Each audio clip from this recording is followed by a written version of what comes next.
पूरे पंजाब के मोटरसाइकिल सवारों के लिए 60 किलोमीटर फी घंटा रफ्तार मुकर्रर कर दी गई। खिलाफ वर्जी पर जुर्माना और सजा क्या होगी? मोर देन 70% एक्सीडेंट्स हैं, उनमें मोटरसाइकिल इन्वॉल्व होते हैं। पुलिस अब इसको इंशाल्लाह फुली इम्प्लीमेंट करवाएगी। They are committed to that. अस्सलाम वालेकुम, मैं हूं उस्मान भट्ट। आप देख रहे हैं उर्दू पॉइंट। पंजाब के शहरी होशियार, खबरदार। जितने भी पंजाब के शहरी हैं, आज के बाद अपने घर से जब मोटरसाइकिल लेकर निकलेंगे तो आपकी मोटरसाइकिल की रफ्तार 60 किलोमीटर फी घंटा होनी चाहिए, वरना आपको कानूनी कार्रवाई का सामना करना पड़ सकता है और इसके अलावा आपको भारी जुर्माना भी हो सकता है। जो नया नोटिफिकेशन जारी किया गया है वो पंजाब रोड सेफ्टी अथॉरिटी की तरफ से जारी किया गया है। इस हवाले से हम जानते हैं मंजर जवेद साहब से, जो कि पंजाब रोड सेफ्टी अथॉरिटी के डीजी हैं। सर, ये जो आपने नोटिफिकेशन जारी किया है, इस हवाले से बताइएगा कि इस नोटिफिकेशन की रूह से पूरे पंजाब के जितने भी ज़िला हैं, किस तरह से नोटिफिकेशन के हवाले से अमल दरामद होगा और इनके टारगेट ऑडियंस कौन सी है? बेसिकली हम डाटा रिव्यू कर रहे थे पंजाब का कि एक्सीडेंट्स क्यों होते हैं, और उस डाटा ने ये रिवील किया कि जो मोर देन 65-70% जो एक्सीडेंट्स हैं उनमें मोटरसाइकिल इन्वॉल्व होते हैं। हमने फिर ये गवर्नमेंट के पास गए और चीफ मिनिस्टर साहबा ने हुक्म किया कि इस लोगों की ज़िंदगियों को सेफ़ बनाने के लिए, रोड्स को सेफ़ बनाने के लिए स्पीड को लिमिट किया जाए। तो हमने इसलिए फिर पहले मोटरसाइकिल की स्पीड 70 थी तो हमने उसको कम करके 60 किलोमीटर पर आवर वो किया।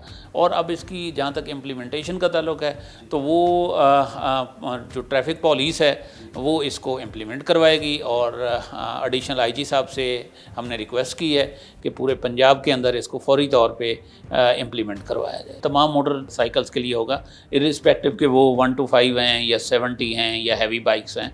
ये ओवरऑल जो भी बाइक्स हैं, जो भी मोटरसाइकिल्स हैं, ये सब के लिए मुसावी तौर पे इसकी एप्लीकेबिलिटी होगी। और जैसा आपको पता ही है कि एक्सीडेंट उसमें आपकी गलती की वजह से भी हो सकता है, अगले बंदे की गलती की वजह से भी हो सकता है। तो लिहाजा इसको सेव करने के लिए लोगों की लाइफ्स को, तो इसलिए फिर हमने इसको फिक्स किया। तो आप बताइएगा कि इसको अमल दरामद कौन सी फोर्स करवाएगी और इस पे जुर्माना जो है वो कितना रखा जाएगा? कानूनी कार्रवाई क्या क्या हो सकती है जो 60 किलोमीटर से ऊपर मोटरसाइकिल चलाते हैं? जितनी भी ट्रैफिक के ऑफेंसेस हैं उनको ट्रैफिक पुलिस इम्प्लीमेंट करवाती है, वो इसको इम्प्लीमेंट करवा रहे हैं। और ये ओवर स्पीडिंग का हमारा बड़ा मतलब लॉ है जो 1969 से जारी है। मोटर व्हीकल रूल्स हैं 1969 के, जिनके तहत हम सज़ा देते हैं ओवर स्पीडिंग की, और उसमें जुर्माने भी हैं। और मतलब अब तो जुर्माने भी बढ़ गए, लेकिन पुलिस अब इसको इंशाल्लाह फुली इम्प्लीमेंट करवाएगी। They are committed to that. तो ये बताइएगा कि इस हवाले से आपने कोई डाटा भी कलेक्ट किया है कि क्या पंजाब में कितनी मोटरसाइकिलें चलती हैं और फिर जो हादसा होते हैं, क्या ज़्यादा हादसा मोटरसाइकिल सवारों के होते हैं? अच्छा जी, बिल्कुल, मैंने डाटा कलेक्ट किया है। हमारे पास मैंने एक्साइज का मार्च का डाटा देखा तो उसके मुताबिक हमारे पास कोई 27 मिलियन गाड़ियां हैं जो रजिस्टर्ड हैं, और उन 27 मिलियन में से 20 मिलियन हमारे मोटरसाइकिल्स हैं पंजाब के अंदर।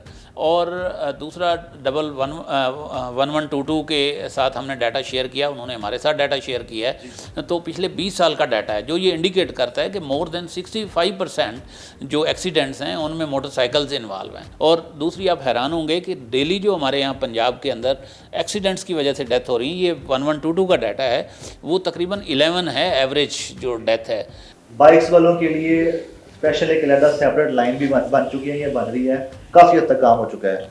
तो ये बताएं कि चूँकि आपका विजन एक ही है कि आवाम की सेफ्टी, पब्लिक सेफ्टी, तो इसका जो आपने एक इम्प्लीमेंटेशन किया है ऑर्डर का, तो कितने अरसे बाद जो है आप जायजा लेंगे रिपोर्ट का? मतलब आपने कुछ सोचा हुआ है कि 1 महीने बाद चेक करेंगे इस ऑर्डर के बाद? दो चीज़ें हैं, एक तो पुलिस खुद भी अपना डाटा इकट्ठा करते हैं कि जी डेली के चलान्स हैं उनसे हमें पता लग सकता है, फिर डेली एक्सीडेंट्स हैं उनसे पता लग सकता है। इसमें जो सबसे ज़्यादा मैं समझता हूँ कि इसकी पवित्र रोल है एक हवाले से वो 1122 का है, क्योंकि उनका डाटा है कि डेली जितने एक्सीडेंट्स हो रहे होते हैं वो रिकॉर्ड कर रहे होते हैं। तो हमने सेक्रेटरी एमरजेंसी सर्विसेज डिपार्टमेंट या DG 1122 जो पहले थे, उनसे हमने, डॉक्टर रिजवान साहब, उनसे हमने रिक्वेस्ट की है कि आप हमें फोर्टनाइटली 2 हफ्तों बाद अपना डाटा हमारे साथ शेयर करें, चीफ मिनिस्टर ऑफिस के साथ शेयर करें, और फिर हम रिव्यू करेंगे कि इस 2 हफ्तों में इस आर्डर से कितनी कमी आई। सर, जिन इलाकों में ट्रैफिक पुलिस नहीं होती या आसपास होती नहीं या बड़ा एरिया होता है, ट्रैफिक पुलिस उसको मैनेज नहीं कर पाती, तो वहाँ पर किस तरह से अमल दरामद होगा 60 किलोमीटर स्पीड वाला? पूरे डिस्ट्रिक्ट के अंदर, पूरे पंजाब के अंदर